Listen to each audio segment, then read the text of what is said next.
Bueno, bueno, empezamos la clase de hoy.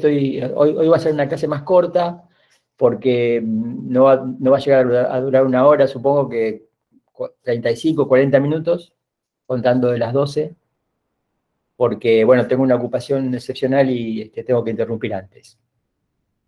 Había dicho yo, y ahora les recuerdo que vamos a trabajar hoy, poco superficialmente, pero más que nada contextualizando la unidad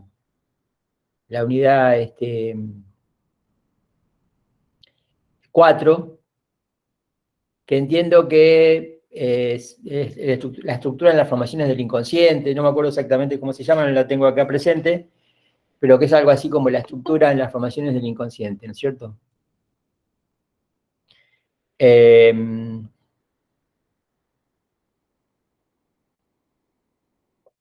Esta unidad 4 es una unidad que tiene como objetivo, podríamos decir así, la idea de la unidad es reunir todo lo que hasta ahora hemos estado viendo, reunir el trabajo que hicimos hasta ahora con el psicoanálisis y la ciencia, el sujeto de la ciencia, el sujeto en Descartes, la estructura, lo simbólico, diferenciado del imaginario y articulado en una estructura ternaria, ¿cierto? Simbólico, imaginario y real.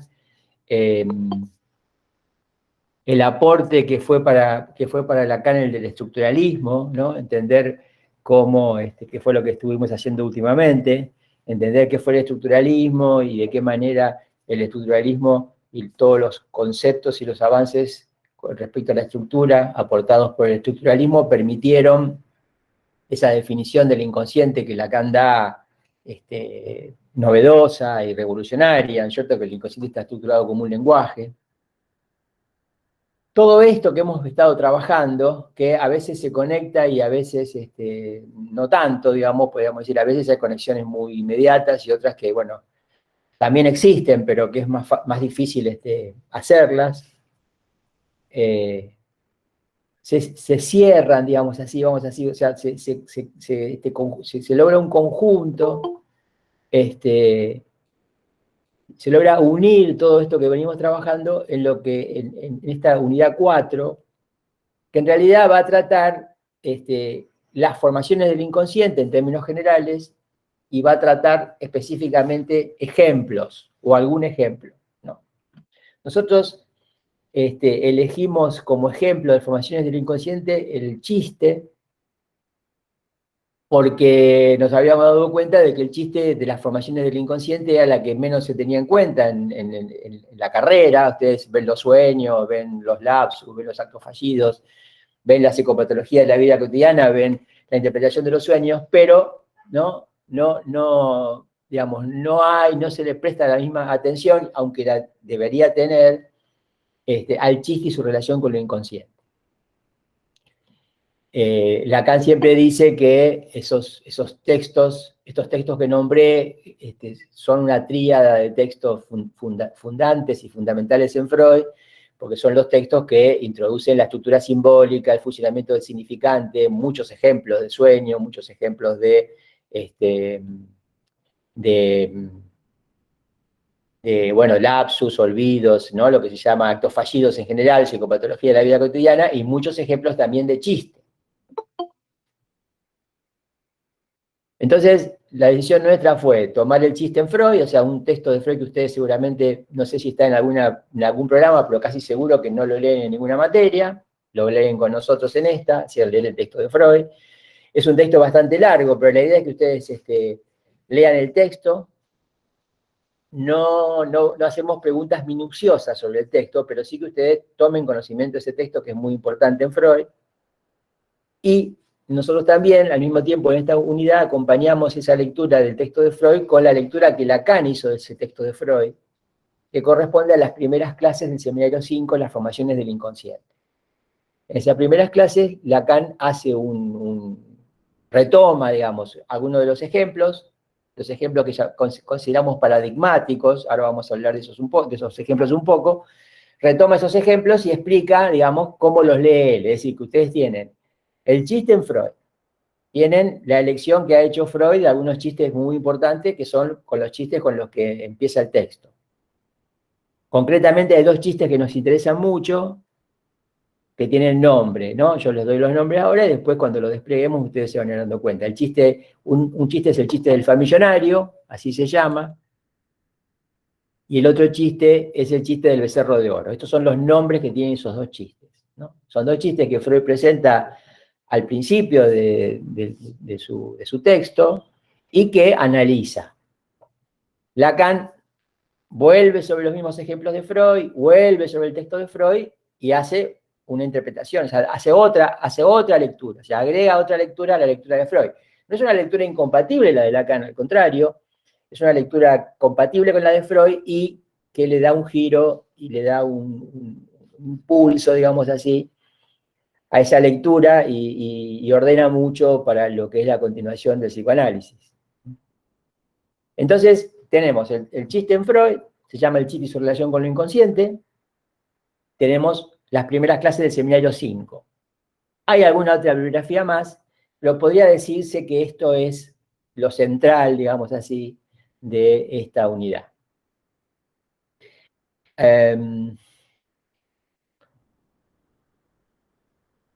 A propósito del chiste del famillonario, Lacan inventa otro esquema más. Nosotros hemos trabajado tópica lo imaginario, hemos trabajado el esquema L, ¿no? Dos presentaciones esquemáticas, una más esquemática que la otra. El esquema L es efectivamente un esquema, tópica lo imaginario es un esquema que se deduce de una experiencia de óptica, una experiencia de la óptica. Hemos estado trabajando estos dos aparatos, estas dos presentaciones del aparato psíquico, podemos llamarlo así, que hace Lacan, y ahora vamos a introducir un nuevo esquema. Es un esquema que al final va a terminar siendo nombrado por Lacan como grafo, ¿no? Habría que preguntarse si hay una diferencia o no hay entre esquema y grafo, ¿no?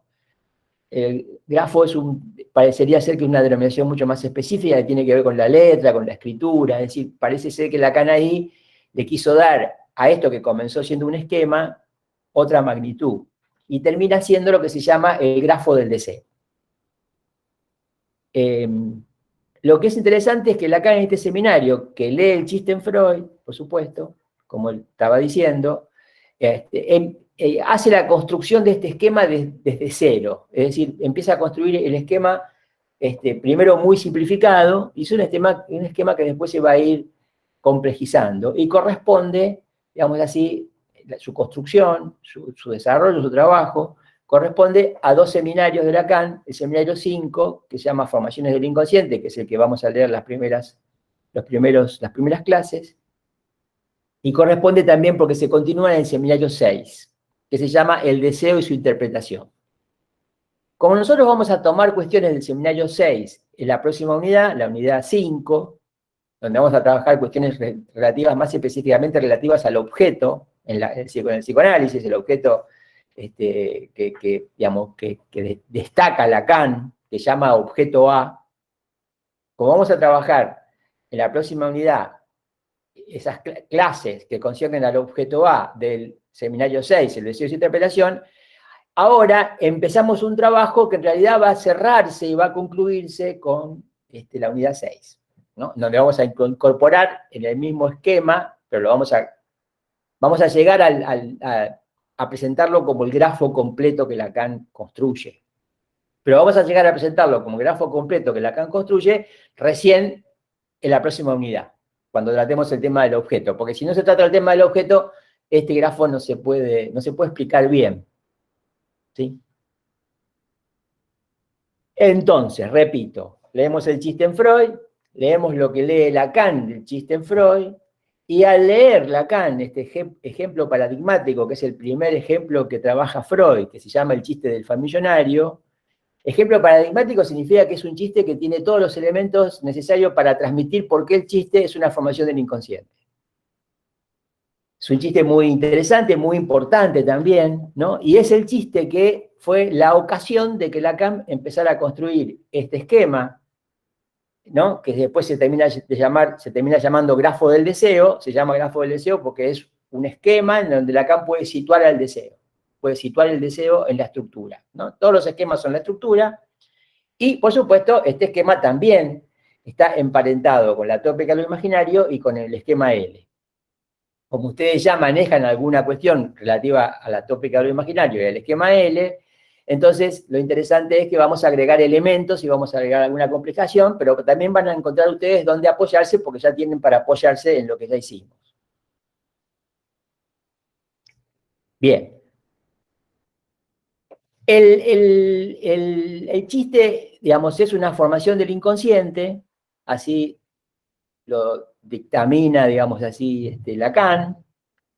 La expresión formación del inconsciente está en Freud, pero no está destacada. Freud no hablaba de las formaciones del inconsciente, ¿no? Freud habla de muchas cosas, entre las cosas que habla, en algún momento menciona la formación del inconsciente, pero no hace una cuestión de la formación. Solamente Freud lo que hizo fue escribir la interpretación de los sueños, psicopatología de la vida cotidiana, decir de que él había resuelto el enigma del sueño y de la histérica, del síntoma histérico, por supuesto, al mismo tiempo, y hay otro tercer texto que se llama El chiste y su relación con lo inconsciente. A partir de esto que dice Freud en algún rincón, que habla de formaciones del inconsciente y que recupera Lacan, podemos hacer un listado de las formaciones del inconsciente. Como su nombre lo indica, son los productos que el inconsciente genera. Es decir, que si nosotros estamos en una situación analítica, estamos pensando en la práctica del psicoanálisis, en la clínica, ¿no es cierto? Como es la práctica clínica del psicoanálisis, y estamos escuchando a alguien, por supuesto que nos va a interesar todo aquello que nos indique, todo aquello que se produzca en esa situación y que nos indique que viene del inconsciente. Es decir, que vamos a atender específicamente lo que se llaman formaciones del inconsciente. ¿Cuáles son las formaciones del inconsciente? Bueno, esas que justamente Freud reúne como ejemplo en estos tres textos principales, que son textos relativos a la estructura del lenguaje, al significante, ¿no? Que ustedes recordarán porque ya conocen algo seguro de la interpretación de los sueños y conocen algo de psicopatología de la vida cotidiana. ¿Cuáles son las formaciones del inconsciente? Bueno, los sueños, obviamente. El síntoma histérico es una formación del inconsciente, aunque digamos, lo vamos a poner como afín a la formación del inconsciente, pero no estrictamente como una formación. Pero las formaciones del inconsciente son los sueños, los olvidos, los lapsus,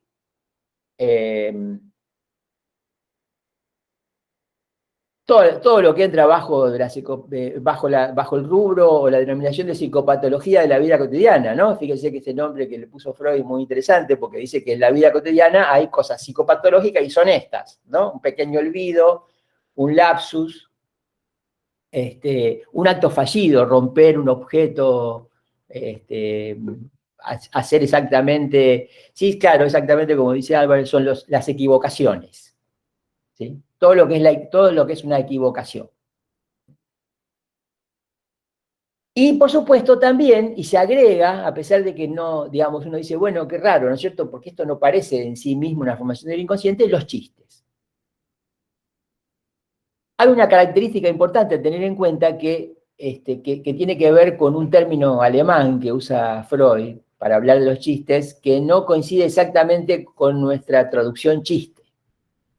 El término alemán es Witz. Ahora lo voy a escribir cuando abra el pizarrón, que voy a tener que empezar a hacer el grafo para mostrarles a ustedes ese nuevo esquema, ¿no?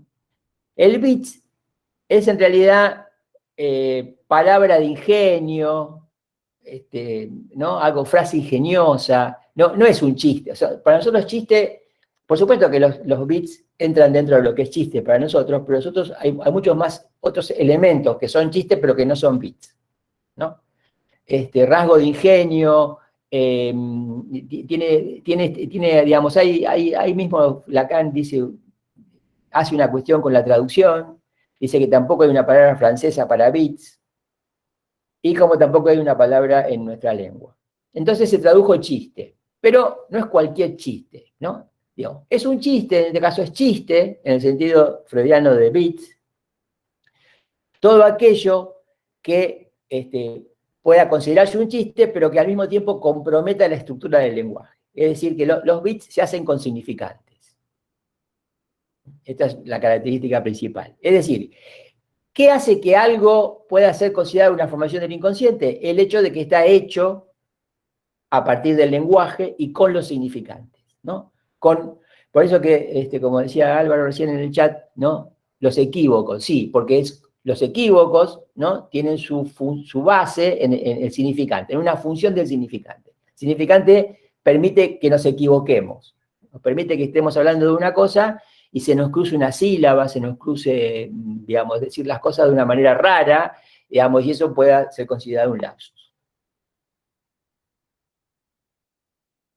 Entonces son formaciones del inconsciente. Los sueños, porque están hechos a partir de esa estructura del lenguaje, con la materialidad del significante, son formaciones del inconsciente. Los olvidos, que aunque se presenten como algo que falta, ¿cierto? La razón de que nos falte una palabra, de que nos olvidemos de alguna cosa, tiene que ver con la estructura del lenguaje, se descifran, se interpretan a partir de la estructura del lenguaje. Los lapsus, por supuesto, los actos fallidos y los chistes, ¿no? Los chistes de los que vamos a ver, como les decía, un par de ejemplos paradigmáticos. Freud inaugura su trabajo sobre el chiste y su relación con el inconsciente con el ejemplo de Famillonario. Famillonario es un chiste donde hay una sustitución y una condensación, ¿no? Es decir, es un chiste que podríamos decir con Lacan metafórico. Hay una condensación porque el chiste consiste en esa palabra, famillonario, que es una condensación entre familiar y millonario, ¿no? El chiste está retomado, o es un chiste que fue inventado por un poeta, Henry Heine. Es un chiste que Freud toma, no solamente porque es un ejemplo paradigmático de chiste, y que puede mostrar con ese chiste la relación con lo inconsciente, Freud, sino que al mismo tiempo era un chiste que se tomaba como ejemplo todos aquellos que querían elaborar o dar una teoría sobre el chiste en la época de Freud, tomaban como ejemplo este ejemplo. O sea, este era un ejemplo muy difundido de chiste en la época, que todos los teóricos sobre el chiste lo tomaban. Entonces Freud toma también el mismo ejemplo que toman los otros, nada más que hace una interpretación absolutamente diferente, ¿no? Es decir, que Freud, ustedes lo van a ver cuando hablen el texto de Freud confronta su posición, su teoría sobre el chiste con otras teorías sobre el chiste. Entonces dice tal cosa del chiste, tal dice tal cosa, bueno, yo digo esto, ¿no? Y lo que dice Freud no es exactamente lo mismo que lo que dicen los otros, porque Freud va a poner en relación el chiste con lo inconsciente. El chiste de Famillonario a nosotros nos deja un poco, podríamos decir así, frío, porque primero que está hecho en otra lengua, y segundo que también forma parte de otro contexto y de otra época, ¿no? Se trata de un personaje que inventa este poeta, el personaje se llama Hicks Hyacinth, es una especie de vendedor de lotería, de tipo que cura los callos, ¿no? Un tipo raro, un tipo excéntrico, que está justamente en un momento asistiendo, ¿no es cierto? Está junto con un millonario, Salomón Rothschild, es un destacado millonario de la época, ¿no? Y entonces el chiste es que este vendedor de loterías le dice, así como de Dios viene todo lo bueno, estaba yo sentado junto a Salomón Rothschild, ¿no? Digo, millonario, ¿no es cierto? Y me trató de un modo famillonario, me trató de una manera famillonaria, me trató famillonariamente, ¿no? El chiste consiste en eso, ¿no? Es decir, el chiste consiste, está todo en esa palabra, en que, digamos, en todo lo familiar que puede tratar a uno un millonario. Pero entonces, en vez de hacer toda esta explicación, pues si no, no habría el chiste consiste en esa condensación de las dos palabras. Esa condensación es posible solamente en el nivel del significante, no sería posible esa condensación de otra manera. Es decir, Freud mismo lo indica, porque cuando ustedes leen el texto van a ver que Freud lo que hace es, ¿no? Partir la palabra familiar y la palabra millonario y mostrar cómo se produce un encastre, ¿no? Entre los sonidos de familiar, ¿no? Y millionaire en alemán, se produce un familionaire, ¿no es cierto? Es decir, que ¿no? Ese es un adverbio, ¿no? Lo trató famillonariamente y de ahí surge la figura del famillonario, ¿no? El famillonario sería este millonario que es capaz de tratar a alguien como un familiar, o al revés, ¿no es cierto? Todo lo familiar que lo puede tratar un millonario, porque efectivamente entre él y el millonario hay una disimetría fuerte, ¿no es cierto? Una disimetría importante, ¿no? Entonces el chiste consiste en eso. Freud explica cómo hay una técnica del chiste, ¿no? Lacan nos hace advertir de que si bien Freud no tiene el concepto de significante, lo que Freud llama técnica del chiste está basada en lo que él tomó del estructuralismo como significante, y que Freud, ¿no es cierto?, cuando logra explicar la condensación famillonariamente o famillonario por el encastre entre las sílabas, las partes de esas dos palabras, muestra que ahí está en juego la función del significante, ¿no? Como técnica del chiste, la técnica del chiste remite a la función del significante que nos muestra Lacan, ¿cierto? Que Freud no puede introducir de esa manera porque Freud no tenía noticias de los trabajos de Saussure, de Ferdinand de Saussure. No, nada, Freud no tenía información sobre los avances en teoría lingüística que venían produciéndose en términos de estructuralismo. Pero Lacan, que es posterior en el tiempo, ya puede hacer esa conexión y entonces muestra de qué manera el chiste, la técnica del chiste se sostiene, se basa en la estructura del lenguaje y específicamente en la función del significante. Por eso es que tenemos que reencontrar en los chistes estas dos leyes del lenguaje que ya vimos a propósito de la instancia de la letra en el inconsciente o la razón a partir de Freud, que son la metáfora y la metonimia. Entonces, el chiste del famillonario es un chiste metafórico, es un chiste donde, dice Freud, de condensación con formación sustitutiva. Es decir, hay una sustitución y hay una condensación, ¿no? Bueno, nosotros vamos a tener que trabajar qué se sustituye, ¿no? ¿Cuál es la sustitución y cuál es la condensación? Bueno, la condensación es famillonario, ¿no es cierto? Famillonario es lo que aparece, sería lo que está a nivel del enunciado. Ahora, famillonario sustituye otro significante, porque si no, no habría metáfora, ¿no? Entonces, es un chiste metafórico. Entonces, para transmitir la estructura, ¿no?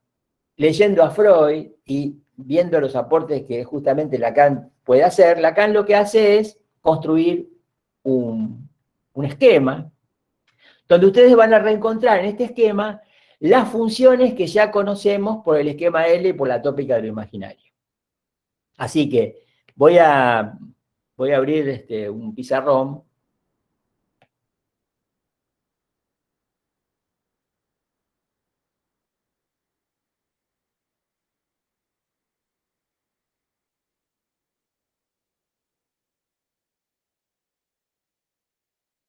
Voy a abrir un pizarrón para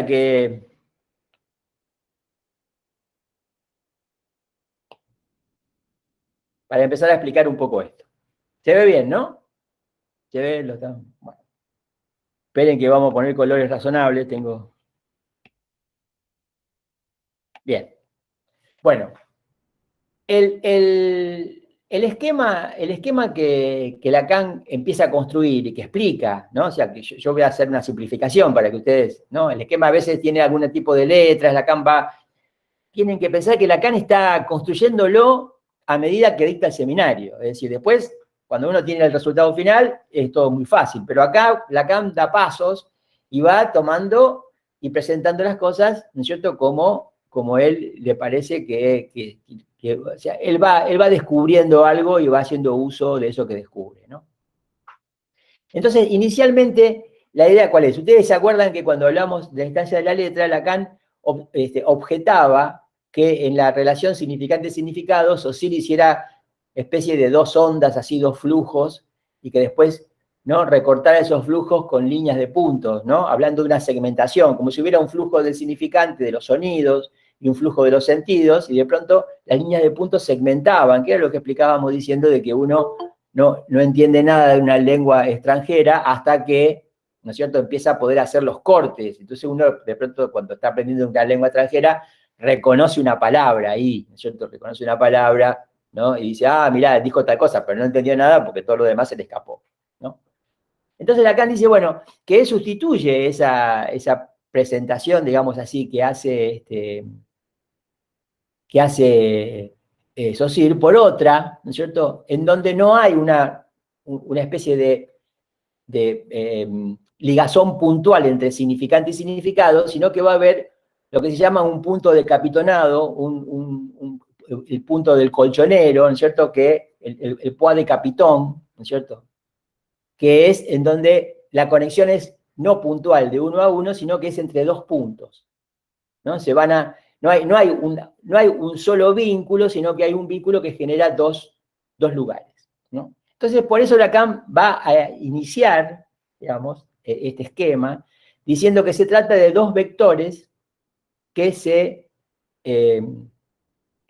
lo voy a dibujar, perdonen vamos a hacer más fino. Dos vectores. No sé, ustedes ven algo en el medio, ¿no? Del pizarrón, como lo veo yo, o solamente lo veo yo. No, ven el pizarrón. Listo. Ah, bueno, entonces es algo mío acá. Esperen. Ah, no, bueno, no importa. Si ustedes no ven, no les molesta, está bien. Bueno, entonces Lacan dice, se trata de dos vectores. Se ve bien, Héctor, ¿eh? Se ve bien, perfecto, bien. Sí. Entonces, se trata de dos vectores, ¿no es cierto?, que tienen sentido, ¿no?, y que van en sentido contrario. Es decir, tienen un primer vector que va de izquierda a derecha y tienen un segundo vector que va de derecha a izquierda, ¿no?, generando así dos puntos de intersección,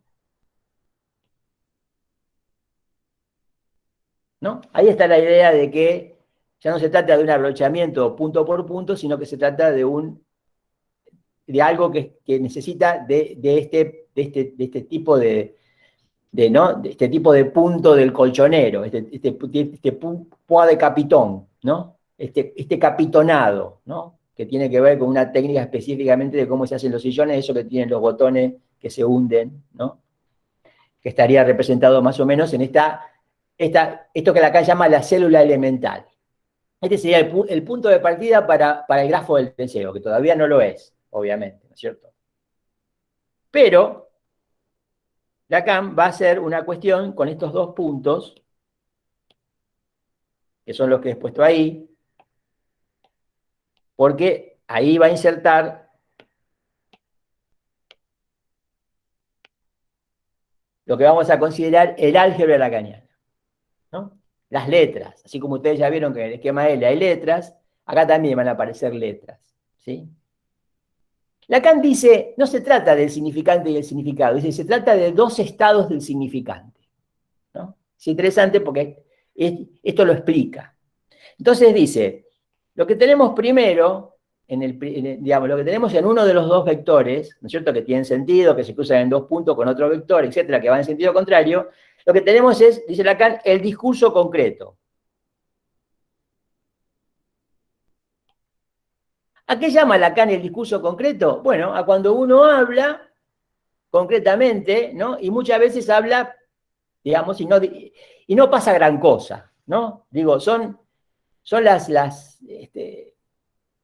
frases hechas, ¿no? ¿Vieron? Es como cuando uno al otro le dice, dame un vaso me traes un vaso de agua, uno no está diciendo nada, ¿no? En ese punto el lenguaje está siendo usado para la comunicación, ¿no? Genera en el otro el efecto de traer el vaso de agua. Cuando uno se sube al ascensor, ¿no es cierto?, y se encuentra con el vecino, le dice, uy, qué calor que hace, ¿no? O bueno, todavía estamos en invierno, o bueno, hace frío, ¿no? Digo, hola, ¿qué tal? ¿Estás bien? Sí, ¿cómo estás? ¿Qué sé yo? O sea, todas frases hechas. No puede pasar nada nuevo. Es el discurso concreto, son las frases hechas, los sentidos cristalizados del lenguaje ordinario, del discurso concreto. Lacan dice, lo interesante, ¿no es cierto?, porque este es el discurso concreto y no es tan interesante, digamos así, no es interesante en ningún sentido. Dice, lo interesante es cuando ese discurso concreto se encuentra con el otro vector, que es este, ¿no? El vector que Lacan considera o llama de la cadena del significante. ¿Por qué lo llama de la cadena del significante? Porque es el vector en donde está constituido por estos elementos discretos, ¿no? Discretos significa que están partidos, ¿no? Como millionaire, exacto, ¿no? Familiar, millionaire. Es decir, esa partición de los significantes, sus elementos discretos, constituye la cadena significante, que cuando se encuentra con el discurso concreto, puede introducir alguna novedad. Ahí es donde empieza a ser interesante, porque ahí es donde puede ocurrir que se diga algo, ¿no?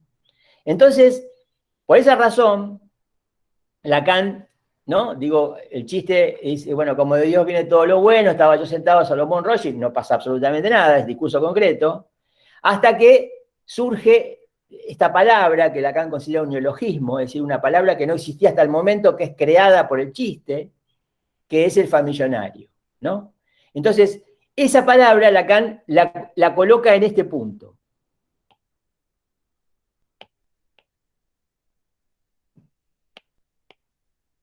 La coloca en ese punto, es decir, el punto de encuentro del discurso concreto con la cadena significante. A su vez, hay que respetar el sentido de las flechas.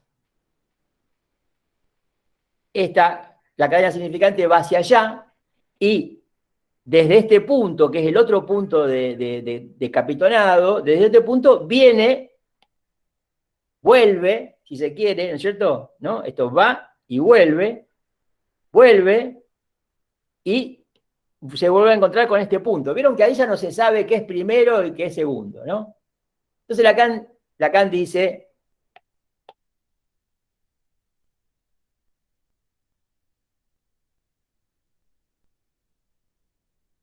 que aquí lo primero que señala, lo primero que indica es que en este punto se trata del código y en este punto se trata del mensaje. Es decir, el mensaje está todo encerrado en el famillonario y el famillonario tiene sentido, cobra sentido de mensaje a partir de su ubicación respecto del código. Es decir, por eso que el mensaje va hacia el código y desde el código desde donde vuelve y se cierra el mensaje, ¿no?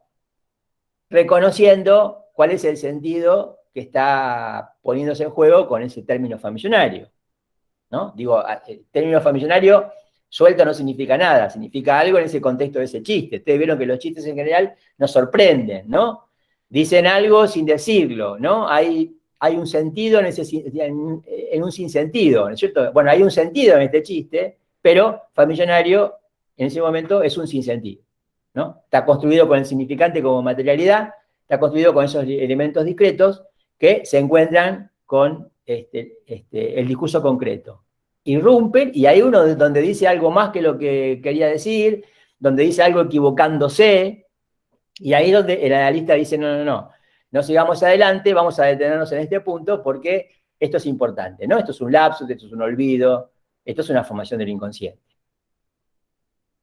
Bueno, lamentablemente, como les dije, tenía que interrumpir antes hoy la clase, llegó el momento, voy a seguir trabajando esta clase, partiendo más o menos desde este mismo punto, con el teórico del lunes, también la voy a grabar, y entonces ahí les pido que completen lo que falta de esta clase, ¿no? Con lo que voy a hacer el lunes con sus compañeros. Pero ahora tengo que interrumpir porque tengo un compromiso que no puedo eludir, como anticipé. Y bueno, vayan leyendo, vayan viendo, y está bueno también si la próxima vez que nos reunimos en este teórico de los miércoles, hay preguntas sobre esto, que todavía falta un poco para andar, ¿no? Para andar un poco. Gracias a ustedes, nos vemos. Gracias, profe. Gracias. Chao, profe, gracias. Chao, chao. Chau, chau. Chao, chao.